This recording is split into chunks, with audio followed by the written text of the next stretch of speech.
The New Orleans night was alive with jazz and laughter, the streets humming with the sound of a city that had learned to dance through its pain.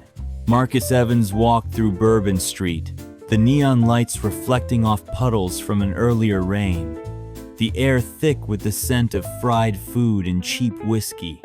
He had lived here his whole life, had grown up on the West Bank, where the houses leaned a little too far to one side, and the roads had never been fully fixed after Katrina, had watched the tourists come and go, filling the city with money that never seemed to reach the people who actually lived there.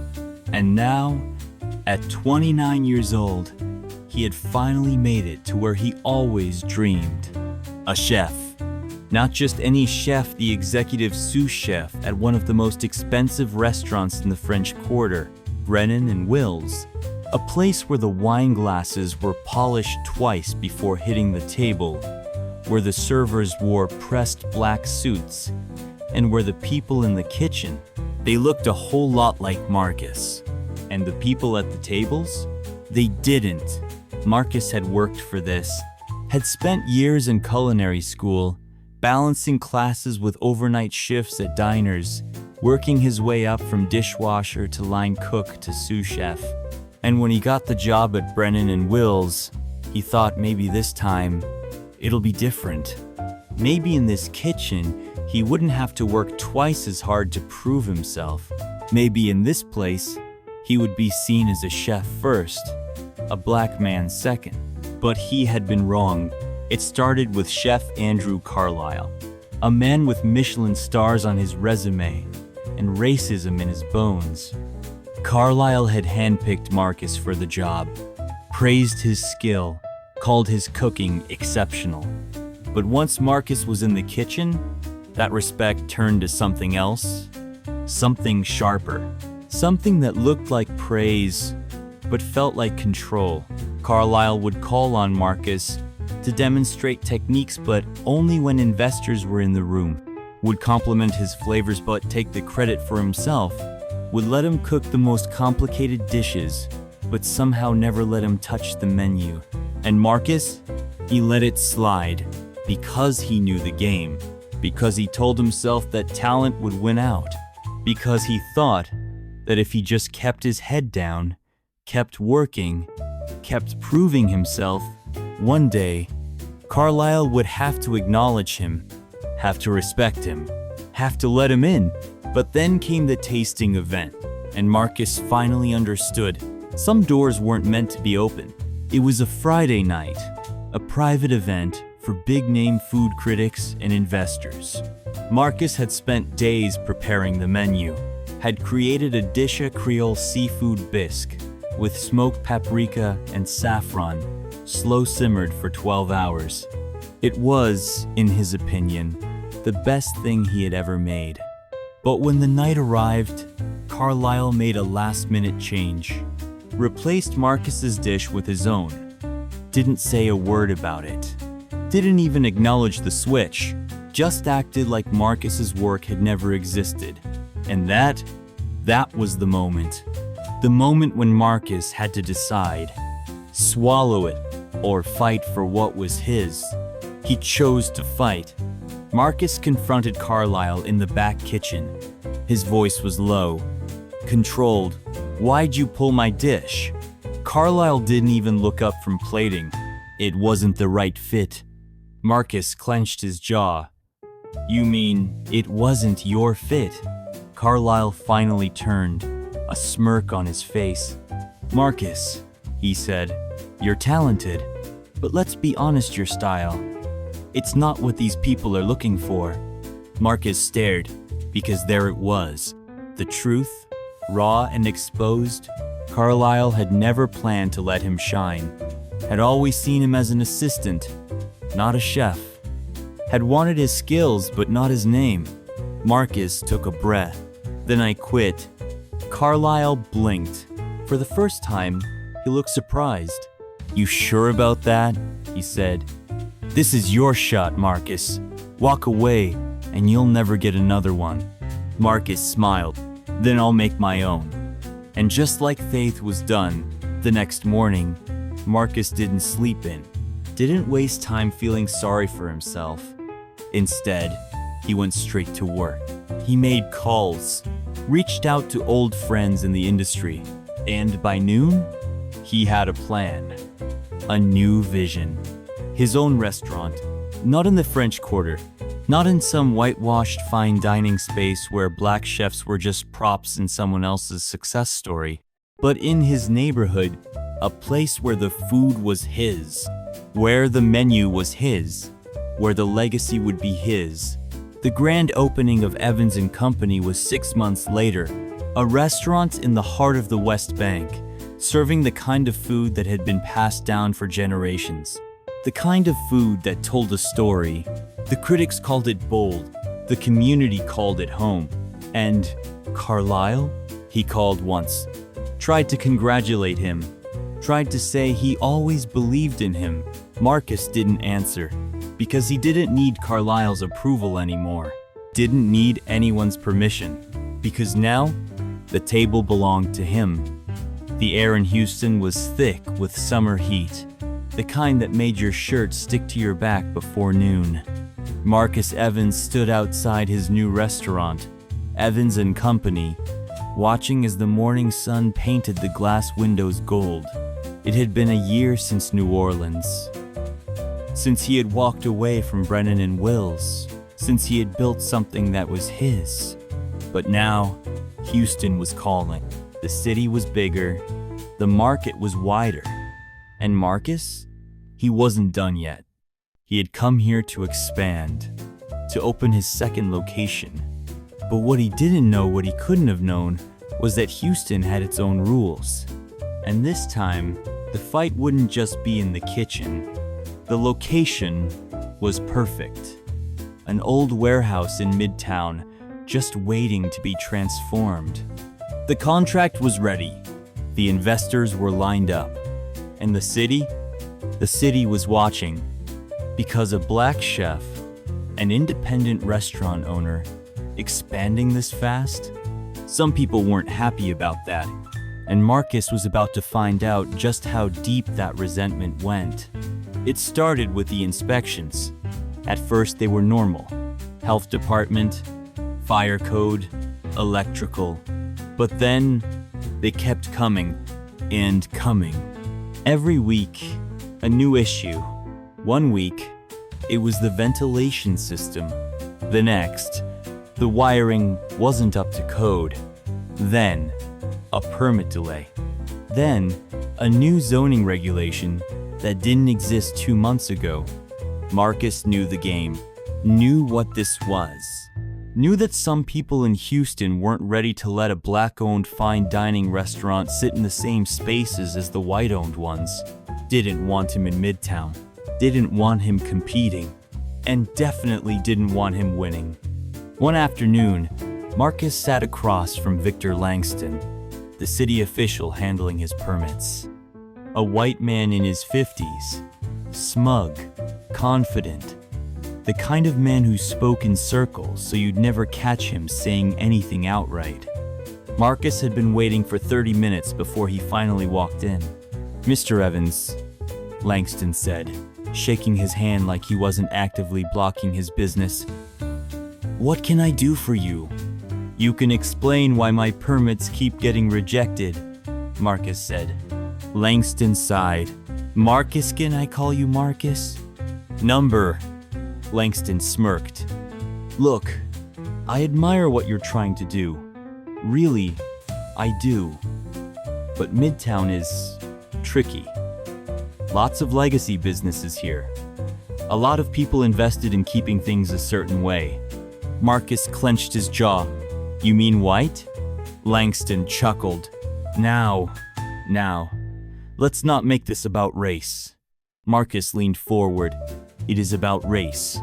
Langston's smile didn't fade, but his eyes went cold. "Marcus, let me give you some advice. Houston is a big city, lots of neighborhoods. Maybe Midtown isn't the best fit for you. Maybe you'd be more successful somewhere else." Marcus stared, because there it was, the unspoken truth. The polite way of saying, stay in your place. The modern version of a whites-only sign. Marcus exhaled, shook his head, and stood up. Enjoy your lunch, Langston. Langston smiled. You too. But Marcus had already decided. They wanted him gone? Then he was going to make it impossible to ignore him. The next week, Marcus went public. He called a local black journalist, told her everything, gave her the inspection reports, the fake delays, the coded racism. The article dropped the following Monday. In Houston exploded. Black-owned businesses spoke out. Activists started calling City Hall. The press started asking questions. And Langston? He tried to disappear. Tried to claim it was all a misunderstanding. Tried to act like Marcus was just another angry black man pulling the race card. Until Marcus released the emails. The ones where Langston told another official that Marcus's restaurant would change the culture of Midtown in a way that won't be good for business. The ones where he talked about keeping the area clean. The ones where he said, Houston isn't Atlanta. We don't let them take over here. And suddenly, Langston had a problem. Suddenly, City Hall was under pressure. Suddenly, Marcus wasn't the one on trial anymore. By the end of the month, Langston was gone, forced to resign. And Marcus had his permits. Evans & Company Houston opened its doors on a Friday night in September. The line wrapped around the block. The menu? Creole with a Houston twist. The reviews? 5 stars. And the people who had tried to stop him? They had to watch him win. Because Marcus had learned something, some people thought they could control the game. But when you refused to play by their rules, you built your own table. The city of Los Angeles glowed beneath the setting sun, the orange and pink hues bleeding into the skyline. Kendrick Mason walked through the halls of Wakefield Advertising, the sharp scent of freshly printed brochures filling the air. He had been working here for 4 years, climbing his way up from an unpaid intern to a senior creative director. This was the dream, a top-tier ad agency, million-dollar clients, campaigns that shaped how the world saw brands. But no matter how many projects he led, how many late nights he worked, how much revenue he brought in, he was still just the black guy in the room. It started with the pitch.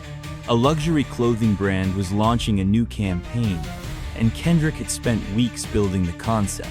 It was sleek, powerful, a bold statement on modern fashion. When the day of the presentation arrived, Kendrick stood in front of a room full of executives, department heads, and the client's CEO. He laid out the vision, showed the market research, explained the cultural relevance, and when he finished, he could feel the energy in the room shift. They loved it. Until Darren Carlisle spoke. Darren was a VP at Wakefield, a man who had built his career by taking credit for other people's ideas. He leaned back in his chair, tapping his pen against the table. "This is a great start," he said, "but I think it might be a little too urban." Kendrick stiffened. "Urban?" he repeated. Darren smiled, the kind of smile that wasn't really a smile. "You know what I mean. It's a little edgy. Might not connect with the brand's core audience." The core audience, Kendrick had heard this before. The unspoken rule that luxury wasn't supposed to be too black. That black culture was good enough to inspire trends, but not good enough to be the face of them. That whiteness was still the default, and Kendrick could feel it happening, could see the other executives nodding, adjusting their ties, waiting to agree, waiting to erase everything he had built. And in that moment, he had a choice. Kendrick exhaled. Then calmly, he slid a folder across the table. Inside was a data report. a breakdown of luxury brands that had tried to stay safe. Their sales had dropped. A breakdown of brands that had embraced diverse audiences, authentic storytelling. Their sales had skyrocketed. He leaned forward. "You know what doesn't connect?" he asked, his voice measured, being out of touch. The room went silent. Darren shifted in his seat. The CEO flipped through the report, eyes narrowing. Then, finally, "This is brilliant," she said. "We're going with Kendrick's vision." And just like that, Darren had lost. The campaign launched 6 months later. It was everywhere.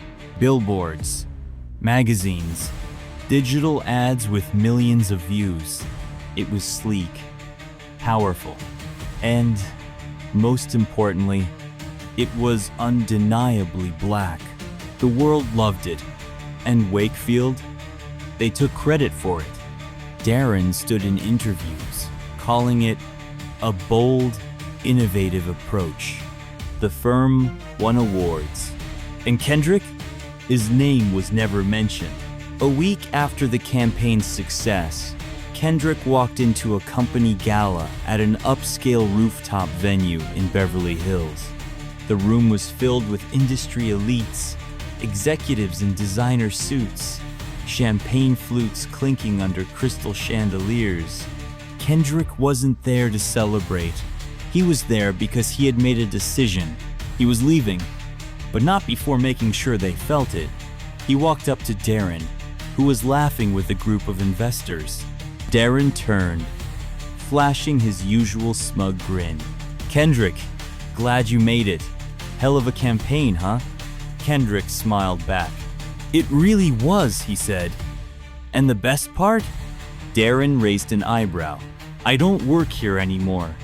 Darren's grin faltered. "What?" Kendrick pulled a neatly folded letter from his pocket. "My resignation," he said.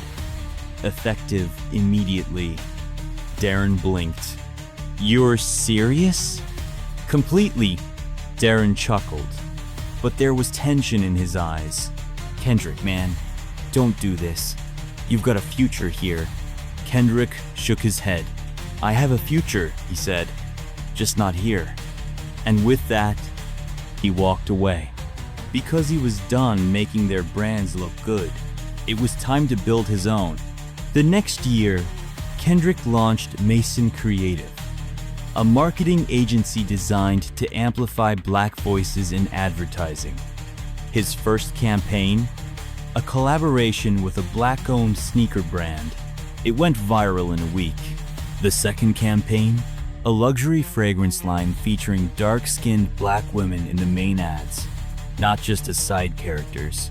It sold out in 2 months. The third campaign, a sportswear brand that had been ignored by big agencies. Now, it was competing with Nike. And Wakefield, they were watching. Because the thing about trying to erase Black talent, it always finds a way back. The streets of Brooklyn were alive with the pulse of something new. Kendrick Mason stood in the middle of his own creative agency, a converted industrial loft with high ceilings, exposed brick, and a team of young, hungry designers who believed in what they were building. It had been 18 months since he left Wakefield Advertising, 18 months since he walked away from a system that thrived on Black talent but never respected it. And in those 18 months, Mason Creative had gone from a startup with a dream to one of the most talked about agencies in the game. Luxury brands, streetwear, beauty, tech. If you wanted authenticity, if you wanted culture, if you wanted an agency that actually understood the power of Black consumers, you called Kendrick. But success came with a price. Because in an industry built to shut out people like him, success wasn't just about winning, it was about surviving. It started with the contract, a huge deal with a global beverage company looking to reinvent their brand. It was the kind of contract that would change everything. National commercials, a massive budget, a seat at the table with the biggest marketing firms in the world. Kendrick had spent months in meetings, proving why Mason Creative was the only agency that could pull this off. And when the final pitch was done, they shook his hand. "We love it," said Robert Langford, the company's CEO. "We just need to finalize the details with our partners at Wakefield." Kendrick froze. "Wakefield?" Langford smiled. "Yeah, we're pairing you with Wakefield on this.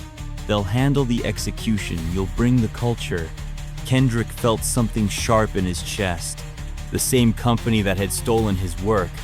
The same company that had never said his name in interviews. The same company that had let Darren Carlisle take credit for everything. Now they wanted him to do the real work while they collected the checks. And Kendrick knew. This wasn't just business. This was a power play. The next morning, Kendrick sat in a conference room overlooking the Hudson River, across the table from Wakefield's executives. Darren Carlisle sat at the head of the table, smirking like he had already won. "Kendrick," Darren said, spreading his hands. "Man, it's good to see you again." Kendrick didn't smile. Darren leaned back. "You've built something great," he said. "Really impressive." Kendrick folded his arms. "You mean without you?" Darren chuckled. "Come on, don't be like that. This is an opportunity." "For who?" Darren sighed. Like Kendrick was being difficult on purpose. "The client wants us both," Darren said. "That's how this works. You bring the vision, we handle the logistics." Kendrick felt his jaw tighten. "You mean you take the credit?" Darren didn't even pretend to deny it. "That's the game, Kendrick." Kendrick shook his head. "No, that's your game." Darren exhaled, then leaned forward. "You think you're the first?" Kendrick stared. "You think you're the first black creative who built something great and had to compromise to get to the next level?" Darren said. "The first one who had to work twice as hard and still let someone else sign the checks? That's how this business works. You can fight it, or you can win." Kendrick felt rage crawl up his spine. This was what they did. They stole. They manipulated. And then they convinced you that this was the only way forward. Kendrick took a slow breath. And then he made a decision. That night, Kendrick called Langford. "Only Mason Creative." Langford hesitated.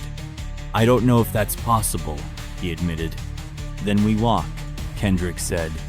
Langford sighed. "You're really willing to lose this contract over pride?" Kendrick's voice was calm. "This isn't about pride," he said. "It's about power." A long pause. Then Langford exhaled. "I'll see what I can do." 2 days later, Langford called back. "Fine," he said. "You've got the contract. No Wakefield." Kendrick smiled. "Good choice." The campaign launched 6 months later. It was bold, unapologetic. It redefined what a luxury beverage could look like. And it made history. The first time a black-owned creative agency had led a global campaign at this scale. Wakefield? They had to watch from the sidelines. And Darren? He had to watch as Kendrick took everything he had ever tried to steal. Because this time, the culture wasn't for sale.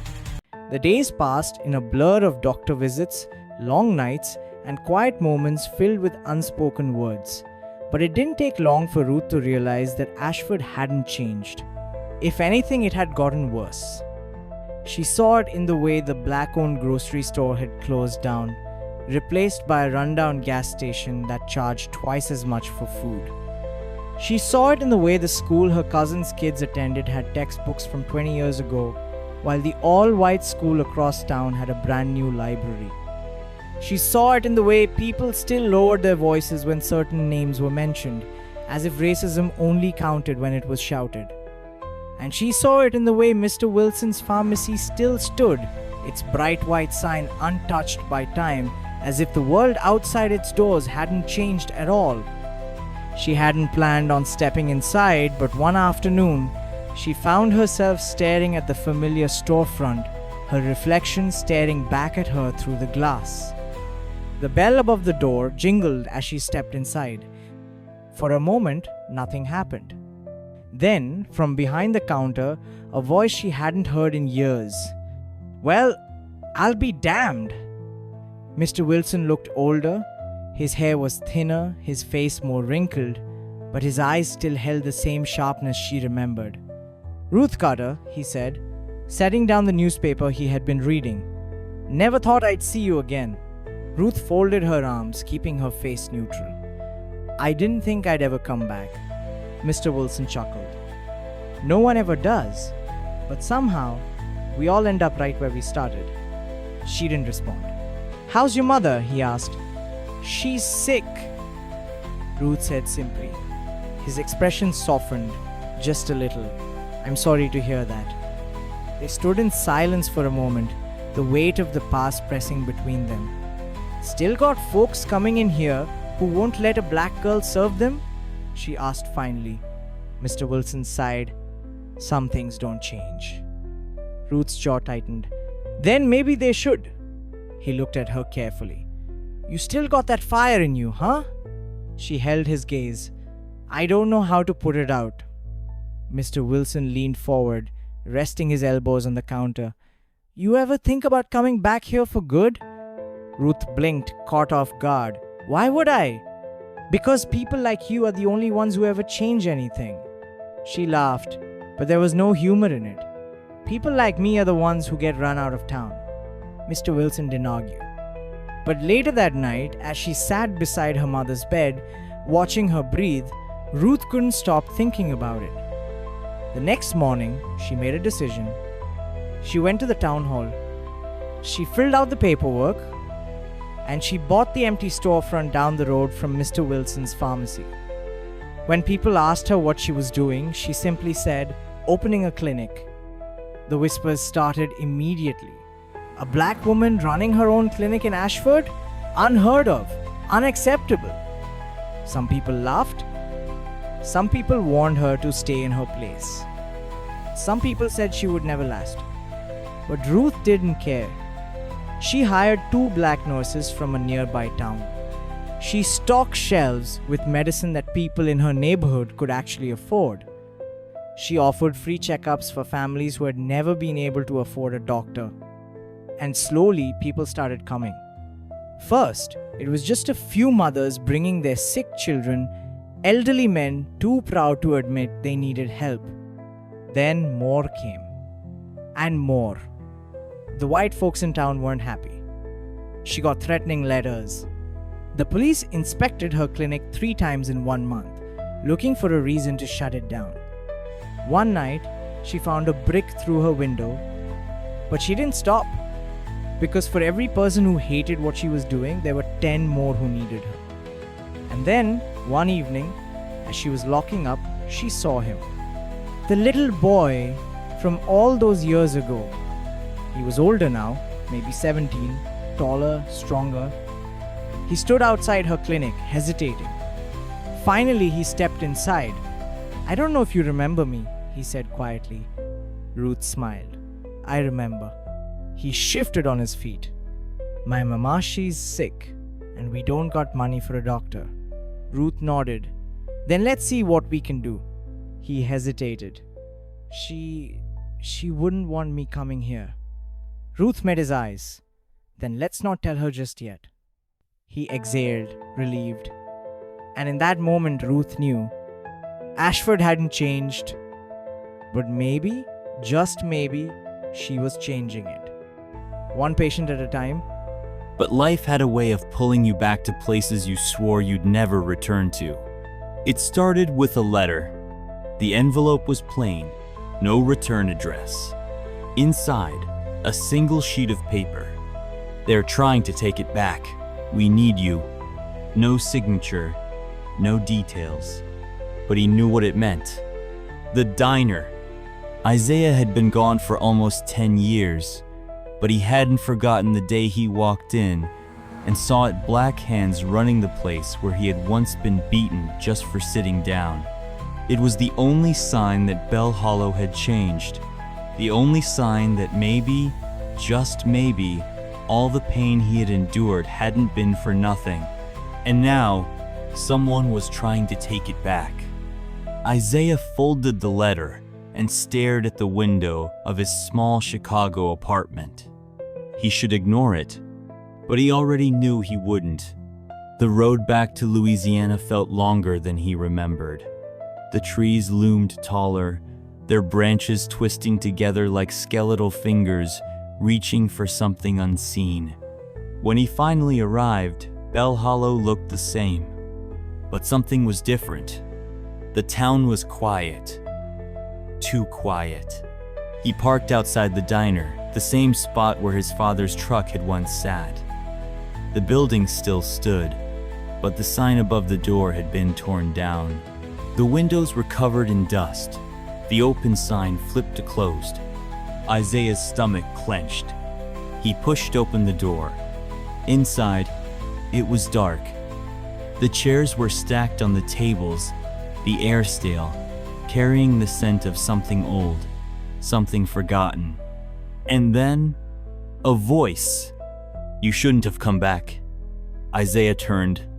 A woman stood near the counter. Her hair was graying, her face lined with years of struggle. But he knew her. Mrs. Eleanor Reed. She had been one of the first to step inside when the diner changed hands. One of the first to believe that Bell Hollow could be different. Isaiah's voice was rough when he spoke. "What happened?" She let out a tired sigh, wiping her hands on her apron. "They came in the night, smashed the windows, left a note." She reached into her pocket and pulled out a crumpled piece of paper. Isaiah took it. 3 words, scrawled in red paint. "Get out now." His grip tightened. "Who?" Mrs. Reed shook her head. "Same folks it's always been." The sheriff's son, Levi Gaines, was still in town. And some men never changed. Isaiah exhaled slowly. "I'm not leaving." Mrs. Reed looked at him for a long moment, then nodded. "I figured you wouldn't." That night, Isaiah stayed at the diner. He sat in the same booth where he had once been told he didn't belong, watching the street through the cracked blinds. Just after midnight, he saw them. 3 figures, moving in the dark. Isaiah stood, his fists clenching. He had been afraid once, not anymore. As the first rock hit the window, he stepped outside. They froze. One of them took a step forward. Well, well. Look who came home. Levi Gaines. Older, heavier, but the same. Isaiah didn't move. "You think breaking windows makes you a man?" Levi smirked. "I think it sends a message." Isaiah's jaw tightened. "Then let me send one back." He stepped forward. For the first time in his life, he wasn't running. The fight didn't last long. Levi swung first. Isaiah had spent too many years in cities where you learn to fight fast or not at all. By the time it was over, Levi was on the ground, groaning. The others ran. Isaiah wiped the blood from his lip and looked down at the man who had terrorized this town for too long. "You're done," he said quietly. Levi spat at the ground. "This town ain't yours, boy." Isaiah leaned down. "Then why are you the one on the ground?" He turned and walked back into the diner. In the morning, the townspeople came. They saw the broken glass. They saw the bruises on Isaiah's face. And they saw the "For Everyone" sign that Isaiah had nailed back over the door. No one said a word, but one by one, they picked up brooms, hammers, nails. By sundown, the diner was open again. Bell Hollow hadn't changed. Not completely, but now it knew one thing. Isaiah Turner wasn't leaving. Not this time. The streets of Chicago were never quiet, not really. Even in the dead of night, the hum of the city never fully faded, the low rumble of traffic, the occasional wail of sirens, the murmur of voices in alleyways and on street corners. But in Southside Chicago, there was another kind of noise. The kind that didn't come from car engines or passing trains. The kind that came from anger, from grief, from the weight of knowing that your life was worth less in the eyes of this city. And for Isaiah Bennett, that weight had just become unbearable. He was 14 the first time he was stopped by the police. Didn't do nothing. Didn't say nothing. Just walked out of a corner store with a bag of chips and a soda. And next thing he knew, he was face down on the pavement with a knee in his back. You fit the description. That was the excuse. Didn't matter that he was a kid. Didn't matter that his mother worked 2 jobs just to keep food on the table. Didn't matter that his grades were good, that he wasn't in a gang, that he was trying to be something. Because in Southside Chicago, black boys didn't get to be innocent. They only got to be suspects. By 16, Isaiah had learned the rules. Don't run. Don't argue. Keep your hands visible. Because the second you made the wrong move, you were gone. And when his best friend, Jordan Hayes, was shot by a cop in the middle of the street, Isaiah learned another rule. Even if you do everything right, they can still kill you. And they'll still call it justified. The news barely covered Jordan's death. The police said he had a gun. He didn't. The police said he was a known gang member. He wasn't. The police said they feared for their lives. Isaiah wondered what Jordan had feared in his last moments. Lying on the pavement, bleeding out while the city kept moving like nothing had happened. Isaiah's mother told him to let it go. "You can't fight them, baby," she whispered one night, holding his face in her hands. "You just gotta survive." Isaiah nodded. But inside, he knew surviving wasn't enough. He started going to protests. Started standing in the crowds, chanting Jordan's name. Started learning the names of every black boy in Chicago who had been buried under the same lie. But marching wasn't enough. Because Isaiah didn't want to just yell about change. He wanted to make it happen. So he started recording. Every stop, every search, every random police check that only ever seemed to happen to kids that looked like him. He posted the videos online. And people noticed. It started small, just local groups, community leaders. Then it grew. News outlets picked up the story. Teen documents racial profiling in Chicago. Isaiah's name spread, and the Chicago PD started paying attention. The first time they came after him, it was subtle. A warning. Watch yourself, kid. Then came the school suspension for something he hadn't done.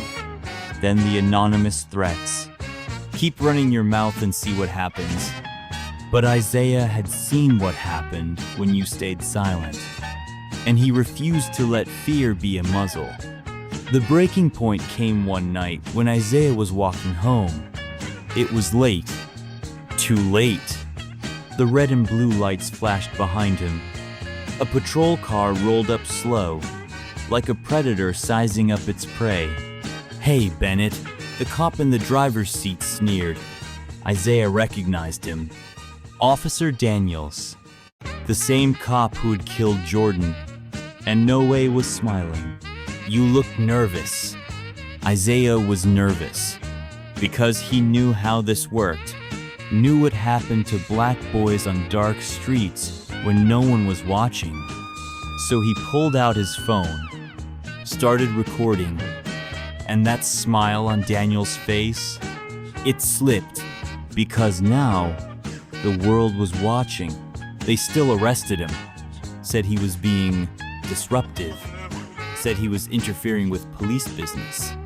Isaiah sat in a holding cell for 13 hours. His mother cried when she came to get him. But Isaiah?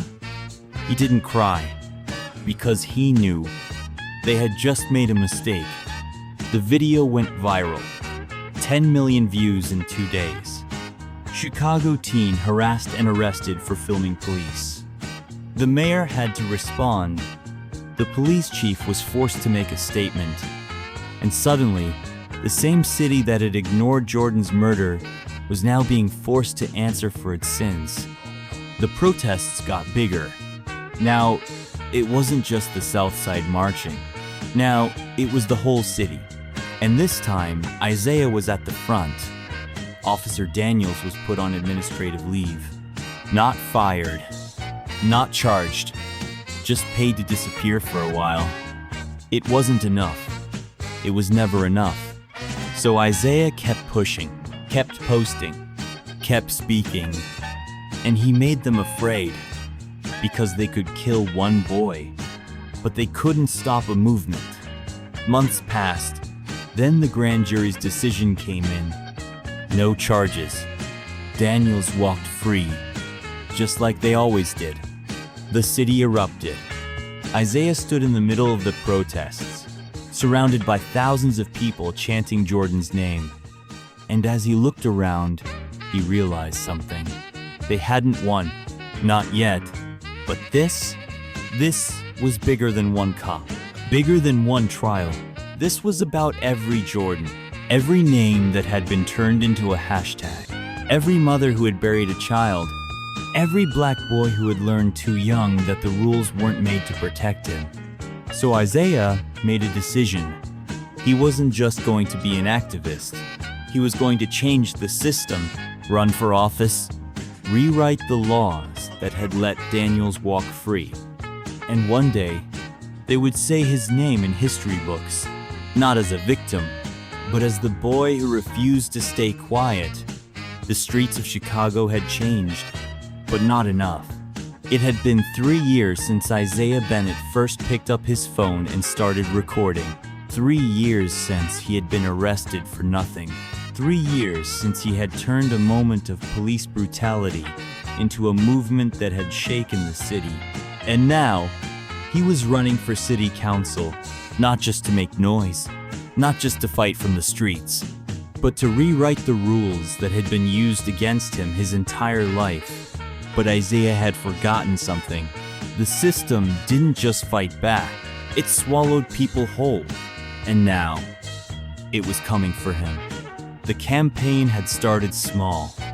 A few volunteers, a few posters, a few donations from the people who had seen what he had done, who believed in him, who wanted to see a boy from South Side Chicago make it into an office where no one had ever looked like him before. But then, the momentum grew, and suddenly, Isaiah wasn't just a candidate, he was a problem. The first sign came when his mother got a letter from the city, an eviction notice. Said she owed back taxes, that her house, the home Isaiah had grown up in, the only place that had ever felt safe, wasn't hers anymore. It was a lie, a weapon disguised as paperwork, and Isaiah knew exactly who had sent it. His opponent, Councilman Robert Langston, had been in office for 20 years. A white man in a black district. A man who had made promises and broken them. A man who had let Chicago police run wild in Southside while pretending to care. And now, he had never expected to be challenged. Especially not by a kid he had tried to silence 3 years ago. Isaiah walked into his office, the eviction notice in his hand. "You really think this is gonna scare me?" Langston leaned back in his chair, smiling. "I don't need to scare you, son." He tapped the paper. "I just need to remind you what happens when people like you forget their place." Isaiah clenched his jaw and walked out, because if Langston thought a piece of paper could stop him, he had no idea who he was dealing with. The story broke the next day. Chicago candidate's family faces sudden eviction, political retaliation. And just like that, the election wasn't just local anymore. It was national. People started watching, started donating, started showing up. Langston had tried to push Isaiah down. Instead, he had made him stronger. Then, the threats came. This time, they weren't veiled. No more paperwork. No more fake fines. Just violence. His car was vandalized. His campaign office was broken into. And one night, as he walked home, a black SUV pulled up beside him. No plates, no markings. Just 4 men in dark suits. Get in the car. Isaiah froze. He could run, but he wouldn't make it far. So he made a choice. He stepped inside. The man in the back seat wasn't just anyone. He was William Kane, a billionaire. A man who had made his money in prisons, in private security firms, in the same system that had built Chicago's police force into what it was. He studied Isaiah, smiling. "You've made quite a name for yourself." Isaiah didn't answer. Kane's smile widened. "You've got potential, kid. Real power. But you're making enemies. And I don't think you understand how the world really works." Isaiah clenched his fists. "I know exactly how it works." Kane laughed. "Number, you think you do. But here's the truth." He leaned forward. "You're either part of the system, or you get crushed by it." Silence. Then Kane pulled out a folder. "Drop out of the race. Take this money. Work for me." Isaiah exhaled slowly. "Or what?" Kane's eyes darkened. "Or we ruin you." Isaiah stepped out of the car, shook off the fear in his chest, and kept running. Because he wasn't for sale. And if they were afraid of him, it meant he was winning. The night before the election, Isaiah's mother found him sitting at the kitchen table, staring at the numbers. The polls were close. Too close. "Are you scared?" she asked. Isaiah looked up. "Number." She smiled. "You should be." He sighed. "They're not gonna let me win, Mama." She reached out, squeezed his hand, then make them regret it. The next day, Southside turned out. Voted in numbers Chicago had never seen before. And when the results came in, Isaiah had won by only a few hundred votes. But it was enough. Langston was gone. And for the first time, a kid who had once been arrested for filming a cop was now the one making the laws. But Isaiah knew this was just the beginning, because the system wasn't just going to sit back and let him change it. Number. It was going to fight him every step of the way. And he was ready, because Chicago belonged to the people. And now, he was going to take it back.